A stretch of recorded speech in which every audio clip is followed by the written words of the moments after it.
ഈ ഒരു ലോഗോ പല ആളുകളും കണ്ടിട്ടുണ്ടായിരിക്കും അല്ലേ?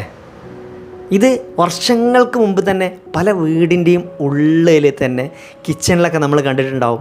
നെസ്ലെ എന്ന് പറയുന്ന ബ്രാൻഡിൻ്റെ ലോഗോ ഒരു പക്ഷിക്കൂടായിട്ട് മാറിയത് എങ്ങനെയാണെന്ന് നിങ്ങൾ ആരെങ്കിലും ആലോചിച്ച് നോക്കിയിട്ടുണ്ട്? നെസ്ലേൻ്റെ ലോഗോയിൽ നമുക്ക് എല്ലാവർക്കും കാണാൻ പറ്റുന്നത് പ്രകൃതിയിലുള്ള ഒരു പക്ഷിക്കൂട്ടിൽ ഇരുന്നു കൊണ്ട് ഒരു പക്ഷി കുഞ്ഞുങ്ങൾക്ക് ആ അമ്മ ആഹാരം കൊടുക്കുന്ന ഒരു ചിത്രമാണ് ആ ലോഗോയിൽ പ്രതിനിധാനം ചെയ്യുന്നത്.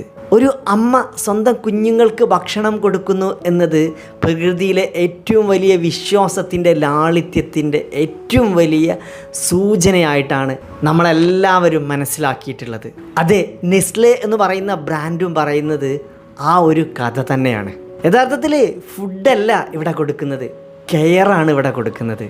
പ്രൊഡക്റ്റല്ല ഈ അമ്മ കുഞ്ഞുങ്ങൾക്ക് നൽകുന്നത്, ന്യൂട്രീഷനാണ് ഈ അമ്മ കുഞ്ഞുങ്ങൾക്ക് നൽകുന്നത്. ഈ നെസ്ലെ എന്ന് പറയുന്ന ബ്രാൻഡ് വീട് കടന്നു വരുന്ന നമ്മുടെ ഓരോ വീടിൻ്റെയും അടുക്കളയിൽ വന്ന് നിൽക്കുന്നത് തന്നെ ആ ബ്രാൻഡ് പറഞ്ഞ കഥയുടെ ഏറ്റവും വലിയ റിസൾട്ട് തന്നെയായിരുന്നു. അതായത് വീട് കടന്നു വരുന്ന ബ്രാൻഡ് എന്നാണ് നെസ്ലയെ പണ്ട് മുതലും ഇന്നും. ഈ ഒരു ബ്രാൻഡ് പലപ്പോഴും പല ആളുകളുടെയും മനസ്സിൽ കാലങ്ങളായിട്ട് പതിഞ്ഞിട്ടുണ്ടായിരിക്കും.